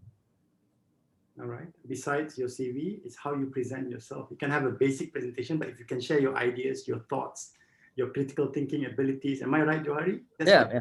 Yes, sir. Malaysians are really talented, I can tell you that. But a lot of people don't, a lot of employers don't realize this. Why? Because the message doesn't get translated across, right? They want to say a lot of things, but you see, you ask this question, do you have any more question? The normal response you get is no sir, no questions. But you're trying to get a career here, but there's no questions from you. Like, you don't want to know anything. It's just okay, I get my appointment letter, I'll just accept the job. I mean, that's a turn off for a lot of employees like us. If you don't have questions, it seems like you're not interested in the role. I mean, you're not going to get it magically from the employers just to give you the hard truth. Yeah, thanks for the hard truth. That's what we want actually today, something practical rather than high level. What can the government do? The employers are greedy, for example. We've seen some comments on that in the Q&As. But what can be done? If they're greedy, I mean, you're still asking a job from them, basically, right? Am I right, Johari? Another perspective to the definition of greedy, it's called profit and loss, right? And so while we're not an NGO or, you know, business needs to have a profit and loss, and so that's another perspective to look at it. Prem, do you have anything to add to that? So from my perspective, after listening to everyone, I guess I can't agree more to whatever like Prof said and also Mr. Johari, Mr. Farooq said. I agree to all of them. It's really like very what we call very eye-opening that how people think that what could be improved for graduates. At the same time, I also think it is like very what we call very easy like for us to say that students need to go and like, you know, improve their skills and whatsoever. It is really a good opportunity for them to improve, but how we create the ways for them. So that is also very important because I'm from Penang, a city that have a lot of resources that easily accessible, not everything, but a few. But currently I'm studying in Sarawak. We are having like a lot of rural area as well here. So especially graduates from rural area, if we look into, right, there is no more resources or anything that they can go for that much easily for, you know, to improve their talent. So when we're talking about this, also from the graduate perspective, I'll say we need to create ways for students from the rural area, for example, especially in Sabah, Sarawak, or any other rural area in the Semenanjung as well. So these are the another things that need to be taken consider as well from my point of view. But I'm totally agree with everyone. That is a very valid point, and I hope this discussion could be an eye opener as well. Yeah. Thank you. Inche Azwa, if I could chip in, I was captivated by what Inche Farooq had to say. He talked about a student, fresh graduates' attitude, and he talked about value addition, and that every graduate should ask, what can I contribute for the advancement of the company that I'm working in? So it's a question of a value proposition. I think that comes very strongly in Inche Farooq's presentation. So if they can identify what is their value proposition and make it as unique as possible, make it as differentiated as possible, find a niche area in the marketplace, enhance and improve your skills to fit into that niche area, then bingo, you have a unique value proposition to sell to your employer, and you will be in a position to command a better wage. Thank you, Mr. Farooq, for that idea. I think besides looking at, before we move on, rather than pinpointing, I think the students are feeling a little bit of the heat. We'll move on to a different topic shortly, but I just have one question. We talk about attitude, you talk about communications, you talk about the availability of resources. Johari mentioned, you know, everything now is just a quick Google. You want to know what temperature, where in London now. So I'm just asking, right? If the salary of the jobs being offered in Malaysia are low, should they be eyeing for jobs outside? It's not good for the country. We're going to get brain drain and all that. But if the quality is such that even the fangs of the world, the Facebook, Google wants them, right? Wouldn't that add value to the employers? Because if I were to hire somebody who's so talented, they're going to turn my company from a 1 million ringgit company to a few hundred million or even a unicorn, right? Should that be considered here? Should our students actually, or our graduates entering the market actually sets the bar for themselves a little bit higher, that it is the employer's loss if they don't hire them and offer them a very high salary? Also, I would agree to that fact probably a few years back, but you know, today post-COVID-19, no one can travel. So as much as I would love to work overseas for big other MNCs, you know, where a lot of fresh grads are confined here to the job where we see here in Malaysia. I guess that's a choice that the graduates have to make. If you look at the facts, there are 663,000 SME and micro SMEs, right? So they have to look at where they are in terms of standing. Are they exemplar students, or are they average? And then you have to target the companies that you want. So different industries, for example, tech, we really know who are the top 100 tech companies here in Malaysia. They have to do targeting instead of just simply clicking on that job street application and apply to 50 jobs and hope you get lucky, right? So what Prof said just now was spot on. Like, you know, how do you build that USP, unique selling proposition, right?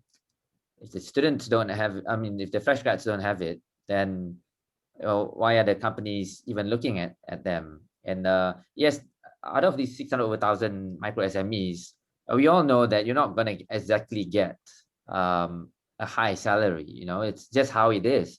These companies are micro, and hence why the word micro there is. They can't afford to have higher paying jobs. And so it's how you build the targeting of how you're going to look for your job. I mean, you can't just simply generalize and say, hey, Malaysian companies are paying very low. I mean, you find this anywhere in the world, right?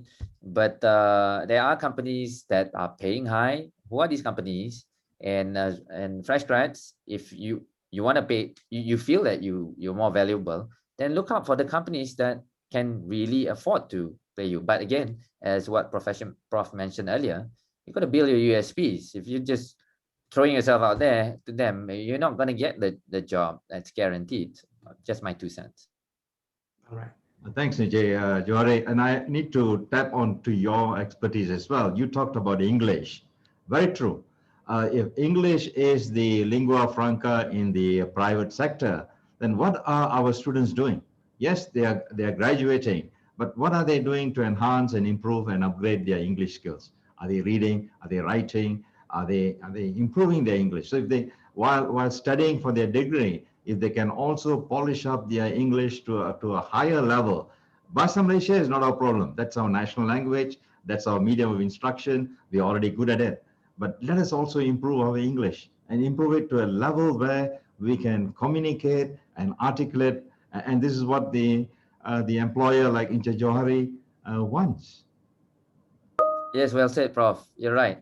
English is the biggest worry I had. I mean, when I was in school, I was always worried, hey, if I'm not able to communicate efficiently in English, I'm worried that what are my chances of being employed, right? I surround myself with people who are willing to take up that language. You know, whether it's English here in Malaysia or whether it's Mandarin there in China, right? What is the most important demand here? And in the private sector, we find that English does carry a lot of weight. You know, I'm not being nationalistic or anti-nationalistic here. It's just the demand and supply. And so that means people like fresh grads or looking for a job, you're going to surround yourself with people who are already communicating that language. In tech, English is the only sorry to say, the only form of communication, because you say big data, we don't say pangkalan, data. We don't say that in Silicon Valley. And how we communicate to those companies, English does help. So it does help to surround yourself constantly, like in this forum, we're all talking in English. So I guess that's really important. I think it's a question of hunger. Are we hungry to enhance our competency in English? I hear that in Vietnam, for example, they are so hungry to improve their proficiency in English. So much so when the employer gives them a tea break or a lunch break, they say, no, we don't want any break. Just teach us English during those breaks. That is the level of hunger they have to upgrade themselves in English. And I think if we have that same hunger for English and even for other languages as well, Mandarin, for example, Japanese, and I think we will do well, because we are adding to our value that we can offer to our employees. All right. Thank you. I'm talking too much. No. Thank you for that insight, Professor Dato. So let's shift our spotlight from the supply side, or at least from the product side, not the supply side. The supply side probably the universities, but the products are the students. Let's focus on the attention on the market side, right? There are two key areas that I want to touch on, but let's touch on one of them first, which is 60% of employment in Malaysia are generated by the SMEs. That means that after all the MNCs, all the GLCs, all the government sectors, take that outside, that share outside, and then you have quite a bulk of employment being generated here. And a lot of our SMEs are not productive enough. We can say that a lot of them are actually in the micro and small areas. They're not even medium, right? So the government over the years have been talking a lot about going up the value chain. And one way to go up the value chain is to shift them towards more attractive industries, and also more recently with the advent of IR 4.0, the advent of digital economy, digitalization, technologies and such. So is it an issue of the productivity of the SMEs, and perhaps what can be done, and what are the pushback and resistance with the SMEs to move up? We look at quite a flat growth, right, in terms of productivity, for example, not that impressive compared to when we, like Professor John, Dr. John Xavier mentioned about Vietnam, right? So maybe we can hear some thoughts from Farouk on that matter, because he talks earlier on about IR 4.0. We know about it, but when 60% of the market is not doing anything about it, then why is it they're not doing it? And would doing something about this elevate at least the median rate or the mean rate of the average wage in the market? Sure. Thanks, Azwar. And again, a few points, and based on what I've actually dealt with, again, SMEs in the last few years, two things in Malaysia today. Number one, this whole productivity topic for this country, I think we have actually done very well. If you look at the Malaysian productivity, MPC data and all that, it has gone so much, again, at the competitive level, but we are struggling to go into the high income nation. Why is that? So again, for factories or for, again, industry, manufacturing and all that, they're not shifting into high-end technologies. So a fact of the matter is, again, are they investing enough in the R&D aspect? So that, again, is one of those things, year in, year out, we've seen that data. We have not put enough R&D in the whole business. And again, I hear what Johari is saying, because again, as a business owner, it's about, again, profit and loss, bottom line. WKB 2030 data has also have enough evidence to show that, again, the whole compensation is not still being addressed, again, for the mass, for SMEs to take care of their employees.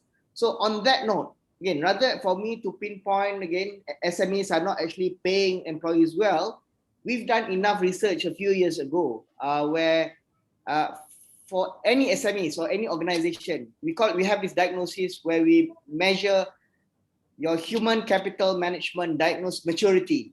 Where are you from level 1 to 5? 5 is where, again, you are able to have your policies, you can actually have your implementation, how you actually reward people to attract the right talent and all that. That's a 5. Multinational companies will relatively have this level 4 and 5 HR maturity level. But guess where, if you actually take a dipstick for the SMEs in Malaysia today, whether do they have the right policies, whether they actually have the right HR personnel to actually get this whole talent and all that. Business owners, I'm quite clear, they are very hungry in terms of what they're supposed to do. But sometimes the challenge has always been structural within the organization across SMEs. Most of them, with regards to HR maturity, falls either level 1 or level 2. So when they start trying to actually attract talent, they just go to Google. Sometimes they use Google for the wrong reason. They just compare, find a CFO salary, but they don't go into the detail what kind of CFO and all that. The complexity of a CFO is different across organization.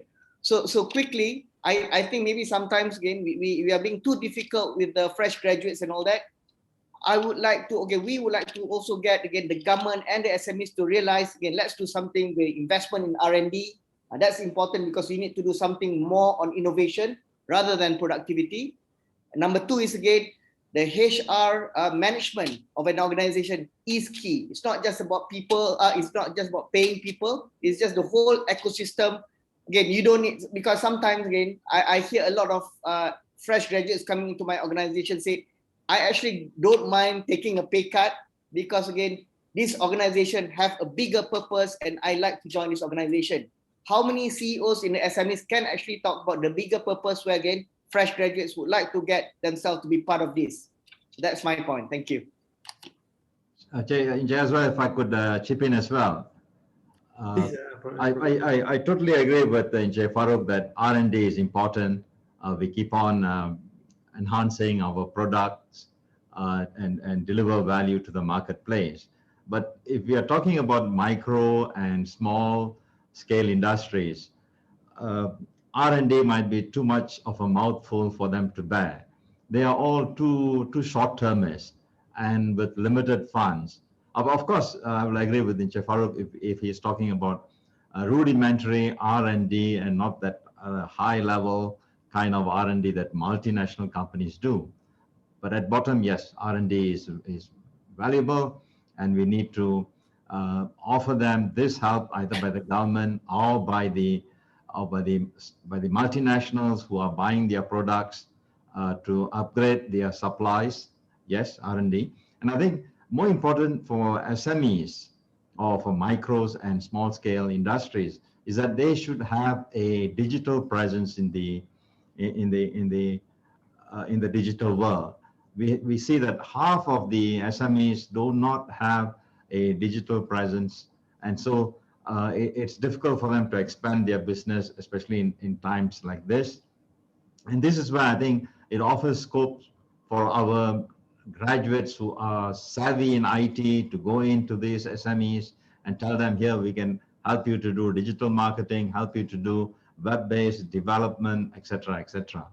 And number 3, I think the companies that rely on these SMEs for their supplies also have a role to play. They would need to bring them to their companies and teach them, train them how to increase the quality of their supplies so that the end product of these companies are of superior quality. So they have, it's a win-win situation. They bring in the suppliers, the SMEs, and teach them how to improve their quality, how to choose the right materials, and in that process, they win because their final manufacture improves in quality and they can have greater access in market. So yes, basic R&D, digital presence, and training offered by companies who source the products of SMEs as their supplies. SMEs who supply to these companies. Johari and Prem, anything you want to add on the topic of changing the landscape of the SMEs in Malaysia? Yeah, so from my from what listening to from after listening to Prof's idea also, it is really makes sense because digitalization is really important. Because as how Mr. Azwar just now mentioned about IR 4.0, Industrial Revolution 4.0, it's very important in current days because the fourth industrial revolution is actually important of the cyber physical system lah. Basically, it's unlike the previous industrial revolution that we have seen, right? The first one is about water power, steam. Second one is electricity, and the third one is like automation, computer, and stuff. But this IR 4.0 is more to capitalize on the digital technology, which is like automation and also artificial intelligence, right? So this is actually very revolving. So as per what Prof said, I can't agree more.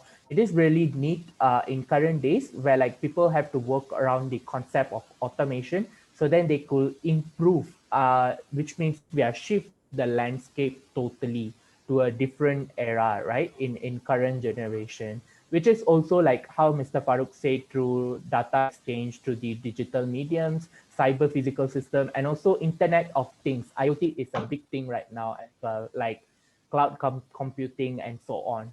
So it is really a need in current era. So I totally agree to it. Yeah. All right. So generally, everyone is in agreement that we need to move up the value chain. We need to embrace with the time, and hopefully with that, the quality of the jobs, the complexity of the job will drive up the salary. At the same time, maybe as we have, I'm sure a number of viewers coming from academia, they can take note of that. Maybe we need to sort of work concurrently, a more holistic, strategic manner where the supply side, the product side, even the market side, all are in tandem so that our economy shift towards a better direction. So I would like, my last question for today, because we're running out of time, I guess the discussion has moved with the time very fast. So the next question, I think, I wonder if the panelists would agree, right? When we look at the low wage, Johari mentioned companies are run as on a P&L, they're not NGOs, right? But should we also look at the question of ethics? Where does ethic lies in all this in terms of setting a decent living wage for graduates, right?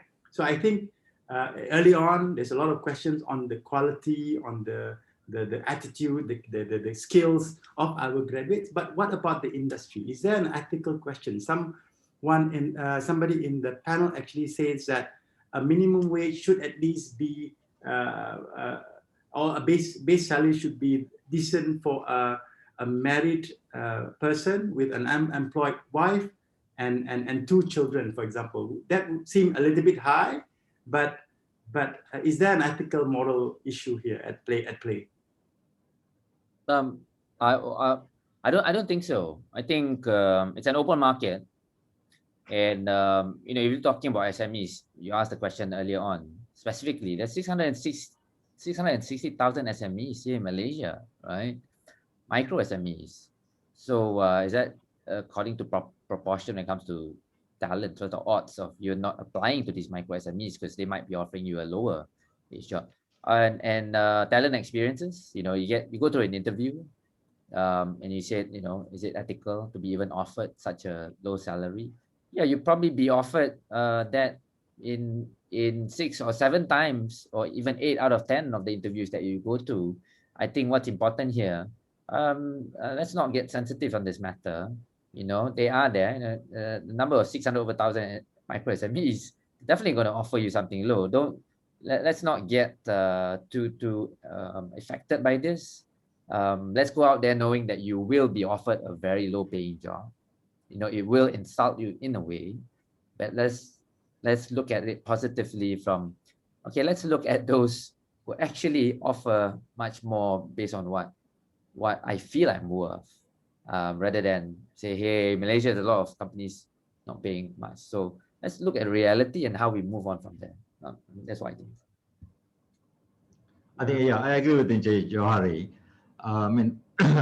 We can't expect charity from a company that is there to make a profit. So they have to survive, they have to sustain themselves. If their cost of production is going to go up because they are being charitable with their salaries, in no time, they will end up folding up much to the detriment of the employer as well as the employee. So I think eventually it all comes down to a graduate helping himself by enhancing and upgrading his skills and his productive capacity so that he is in a better place to command a higher salary. So it's all basically a question of competition. If you have the talent, everybody will beat a path to your door. So by enhancing your talent, you will be able to command a better salary rather than hoping that companies who are there to make a profit for their shareholders and for their owners, rather than relying on their good-naturedness. They are good-natured, but the business reality doesn't allow them to become much more charitable than their bottom line would dictate. All right. I think before we go on the final words from all the presenters, I think it is fair, again, in defense of the graduates, because we do understand the anxiety, right? I think the question is that if the wage is not enough for them to live, then how can they work if they can't even live? So that's the ethical question. Do you have any suggestions on this question? For example, a rent in KL maybe can be as high as 300. You take that, it's already a third of their salary, food, transportation. So how do they go about that? Just as a maybe something that they can take away and perhaps respond to this issue. Yeah. Again, sorry, I'm just jumping in first. I think if we are talking about, I think Prem talked about minimum salary, minimum wage, and living wage. Bank Negara says that living wage should be around 2,700, but now it is is about 1,000 ringgit lesser. Yes, it's very good if we can get 2,007. But then again, I think we have thrown our listeners under the bus by saying, hey guys, it's all up to you now. You will have to eke out a living, and it is in your hands to determine the wage that you would ultimately get. Now, I want to comment on this math question that somebody asked, right? I mean, I agree, right? You're saying if the National Gazette minimum pay is 1,500 to 1,008, right? Why? How are they supposed to survive? You're right. They don't survive. They can't survive. So my throw to the fresh grads out there: don't take these jobs offering you less than 2,000 or 2,500 ringgit, right? Don't take it. There'll be no micro SMEs around. Okay, if there's no micro SMEs around, then you have much more bigger companies for you to work with. Now the problem here is you keep lowering your standards, right? You can afford 2,000. You can get a job 2,500 ringgit or 2,008 for that matter. Why do you keep on accepting jobs which are paid lower? Why? And why do you keep on talking about, hey, it's very low? I'm forced to accept this job. Why is the government not doing anything about it? The ones that are not doing anything about it is you, the fresh graduates. Now, if you keep on accepting this job since 21 years ago when I first started, we're not going to solve this problem because there's a constant supply of people willing to accept lower wage. Now, don't blame it on the government because this is a demand and supply. If there's no supply of graduates asking for cheaper salaries, then there is no employers who are willing to offer one. Of course, they continuously try their luck and offer, but if there's no takers, then we won't be having this conversation, are we? I agree with Johari. I myself, as running a CEO running my own business, right? I'm actually worried that good employees won't accept my offer. So there it is. Proof is in the pudding. Actually, employers at a certain higher, perhaps complexity. We can borrow the word from Farouk. Are looking for good employees out there. At the same time, you need to know your value. You don't want to cut yourself short. So with that, maybe I'll go around all the speakers if you have any last word on the subject. So is the salary fair or is it low? And maybe some of your final advice for the listeners. So I think you've done a good job as a moderator, and I think you've kept the conversation flowing. So my last word on it is we need to make a distinction between whether the salary is fair or whether it is enough. It'll never be enough because once a multi-millionaire was asked, and he was always going after seeking more and more wealth, and he was asked, how much more money would you need to be happy? And the multi-millionaire said, just a little bit more. So yes, whatever salary it is, it'll never be enough. But whether it is fair is again, yes, we should not go below the minimum wage limit. We should try to aspire to the living wage of 2,700, and beyond that, I think it is in the hands of the job seeker to upgrade himself to be in a better position to negotiate a higher salary. Thank you, sir. Thank you, Prof. Dato, Doctor. Anyone wants to jump in with the final words? Farouk here. So fair, low, high, it's all subjective. So what we are trying to say today, rather than pinpointing employees, you better do this, or students, you better do this. Look in the mirror. We as a nation, we need to work together again to shift toward this high income nation, knowledge workforce. So again, let's do something different within our capacity. That's it. Thank you, Institute Masa, and thank you, participants. Well, very good words from the other panelists. I would want to say some of that themselves, but they cut me from that. I would say, don't give a discount of yourself, right? You don't see big brands out there giving discounts, right? So don't discount yourself, because if you do, you're going to get the minimum wage salary. And if you don't, then look at what are the features that you have. Big brands, big cars that are expensive, they have a lot of features, right? So how do you have this upgrade on yourself as compared to, looking at the more discounted products there? I mean, if that's even a good analogy to compare. I guess like what Prof said, you got to really upskill yourself even before you start going into your first career choice. So that's something that you really want to look at. Yeah, thanks. Prem, you have anything you want to say?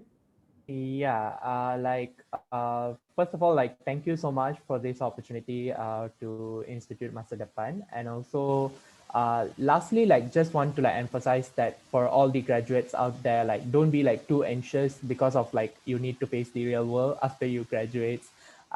Even though I'm also a student, so then just take it easy.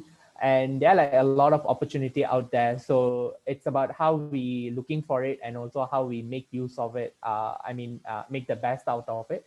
So it's just everything on the perspective, and also we cannot deny that there is something that need to be changed in future in any sort of form in any sector. So we hope for a better change in future. So that's the only hope and the last word from me as one of the panelists. Thank you so much to other panelists as well. So yeah, thank you so much, Mr. Azwa. Thank you so much for all our panelists today, Professor Dato Dr. John Anthony Xavier, Farouk Abdul Khalid, Mr. Farouk Abdul Khalid, Johari Mustafa, Prem as well. Thank you so much for all that have stayed tuned to us from the beginning all the way to the end. Thank you for the questions. Thank you for participating in the poll. So as a conclusion, I think a takeaway from the salary, it is fair or enough or high or low, as Farouk puts it, it's subjective. I think we as graduates, we need to look at what we can do about it. We need to improve our proficiency, our soft skills, language, English, as Johari mentioned. We need to look at the future skills, just as what Professor Dato Doctor and Farouk mentioned, look at the future skills, the data analytics, the automation, technologies. And on the industry side, perhaps we need to move our industry more towards the higher value chain with more tech IR 4.0 directions, R&D, and maybe from my perspective, a little bit as somebody involved in a lot of entrepreneurship development, maybe for those that can't find a job, right? But they have the skill, they know they have the capability, perhaps you can consider yourself, rather than being job seekers, to being job creators yourself, and you pay a higher salary for your employees. So with that, again, on behalf of Institute Masa Depan Malaysia, with Tuku Azila with us, joining us today, all the team supporting the webinar, thank you so much. I hope to see you guys again in the future. My name is Azwar Zainuddin. salam. Hopefully together we can work together towards shared prosperity, because it is a vision of the nation, right? So thank you so much. Selamat Hari Raya. Azwa, Thank you for this opportunity to share our thoughts. we'd like to take a photo and we'd like to bring all the participants up. Is that All right then. So we're going to bring all the participants on stage. Perhaps if you can switch on your camera for Institute Masa, just take a group photo. Before Raya. Yes. Okay, can I go home now? Not yet, Professor. 2 minutes, Professor. Okay, sure.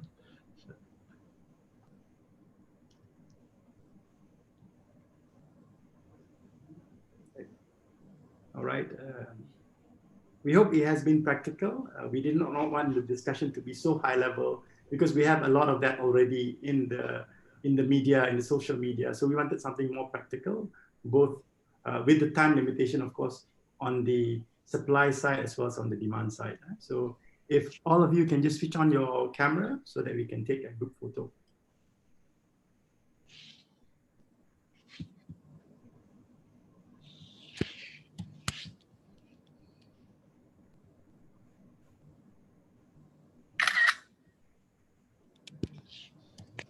May take some time. Sometimes people need to adjust themselves, straighten their ties.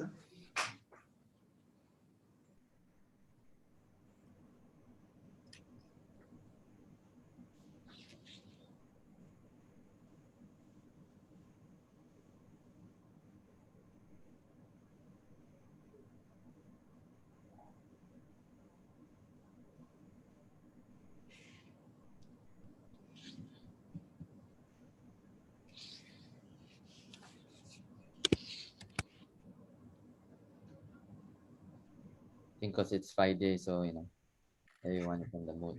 It tends to take time, Johari, because I run like online classes and all that. I mean, people need to adjust, put away the cat or something.